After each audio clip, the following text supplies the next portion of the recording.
we've got here is failure to communicate. Hello everyone, today we're going to be talking about Michael Jackson's Moonwalker, the 1988 movie. There it is. The movie starts off by just playing one of his hits, Man in the Mirror. He's in the stadium's full. It goes right through the song. After that, it starts playing an homage to Michael Jackson, showing his clothes, showing photos, showing performances, showing all of his awards. And then this little TV sort of turns into a spaceship and then just flies off. This movie is quite random. It's got loads of random bits in. It's not a proper movie. It does get to a proper movie towards the end. After the TV turns into a spaceship, it starts playing all the Jackson 5 hits. ABC, Who's Loving You, Ben, About His Pet Rat, Don't Blame It on the Boogie. Then it moves on from there again, and it starts to go on about Off the Wall, Don't Stop Till I Get Enough, I Wanna Rock With You. And then it moves on to his next album, playing hits like Human Nature, Thriller, Beat It.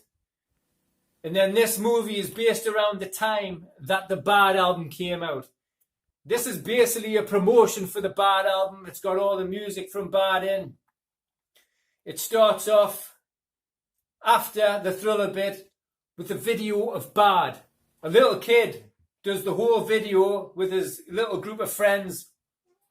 After they do the video, it shows him walking out the studio, and that's when the little kid walks through some smoke and turns into Michael Jackson. Michael Jackson gets spotted by all of his crazy fans outside the studio.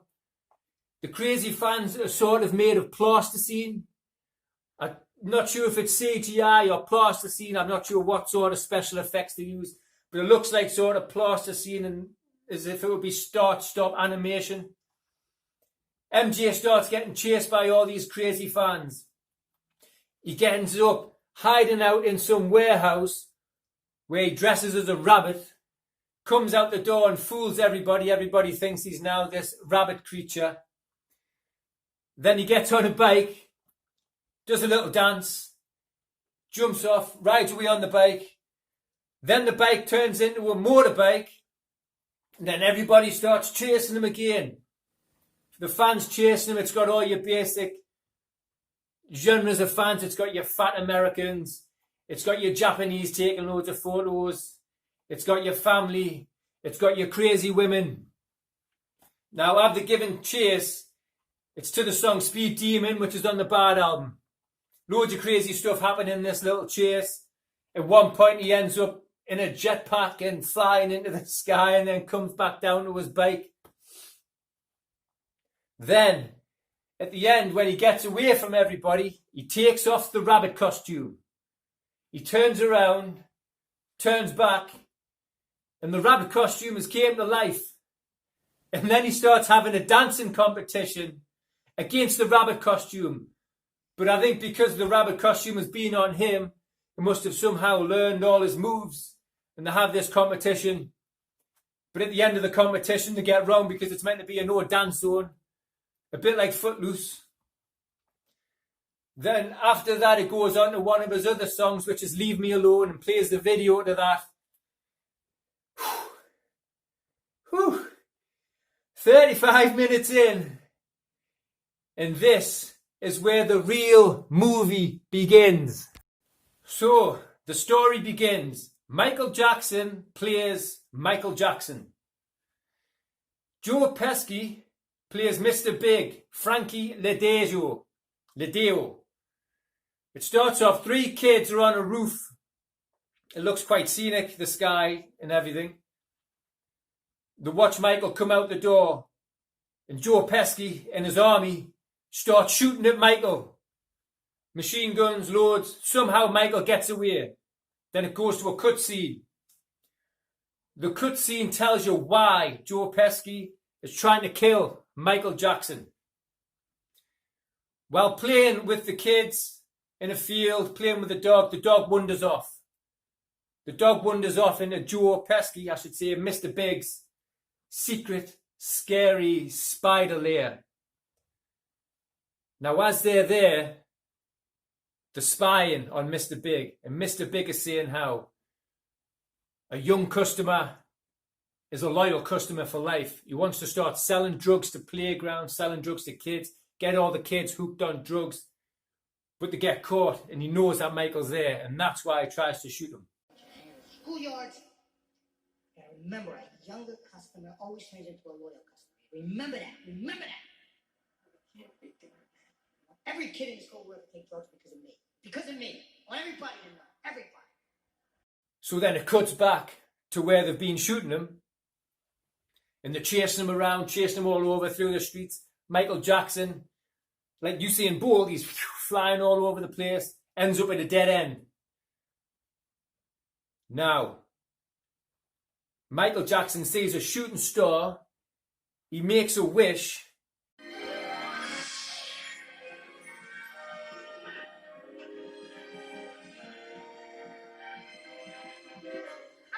and he transforms into a car, like actual transformer, into this silver supercar. It comes round the corner, fire comes out the back, and it just shoots over the top of the men. And then there's a high-speed chase, the motorbikes are chasing.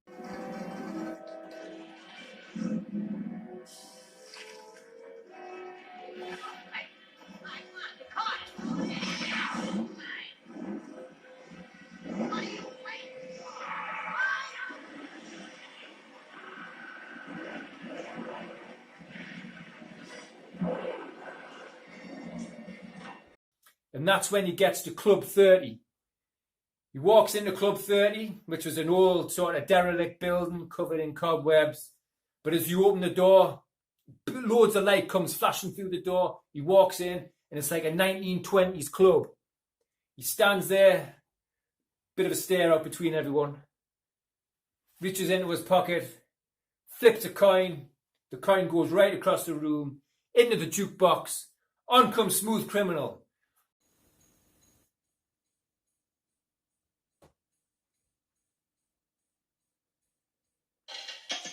All the men come to the building. They found Michael Jackson. They found where he's at. When he runs outside, he meets the kids out there to find out that the little girl is being kidnapped.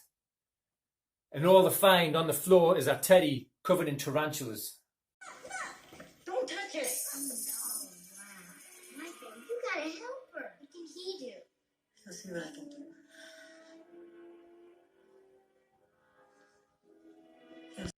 This is where Michael goes back to the lair to find Mr. Big to help the girl. I mean, Joe Pesci in this scene is a bit brutal. He's slapping the girl around the head. He's kicking Michael Jackson. Michael sees another shooting star, and this is where he turns into a robot. That's right. He turns into a giant robot, rockets on his shoulders. He starts shooting these rockets out of his shoulders. The robot gets shot. He turns into a big spaceship.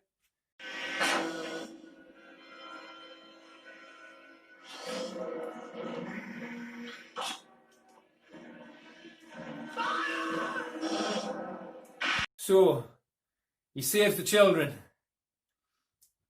This is a high energy movie. The movie never, it's like there at the top, and it just goes, it doesn't drop down to it. It's just high energy right the way through the movie. I like the movie. I'd say I'd give it 7 out of 10 for being a movie. If you're a Michael Jackson fan, you're probably going to give it 9 out of 10 because it's got all of his songs in. If you're not a Michael Jackson fan, it could be a 5 out of 10. So it depends on how much you like Michael Jackson, because it's Michael's movie. It seems like it just came straight out of Michael's head and onto the screen. I mean, it's probably the best movie soundtrack ever, really. I mean, it's the Bad Album and all the ABC and all Jackson 5 and Off the Wall, Thriller, all of it's in. So how any movie will ever beat that soundtrack, I don't think it'll ever happen.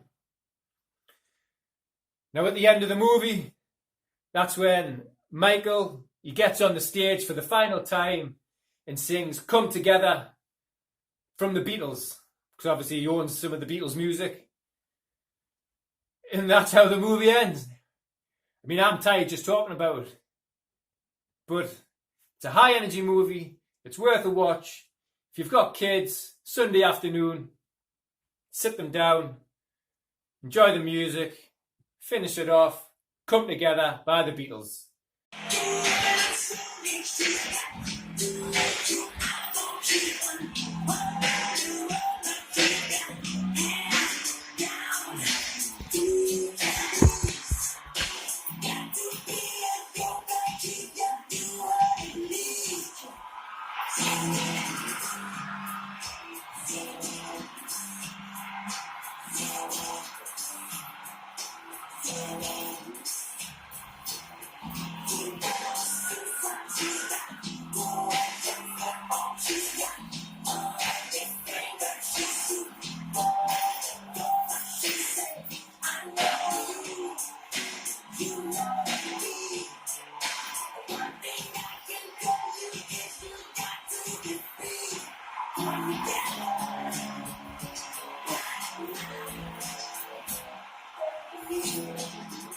I'm Mark. This is For the Love of Movies. Thank you and goodbye. Like an angel on your shoulder, see? And if you ever get hurt and you feel that you're going down, this little angel is going to whisper in your ear. He's going to say, "Get up, you son of a bitch! Because Mickey loves you."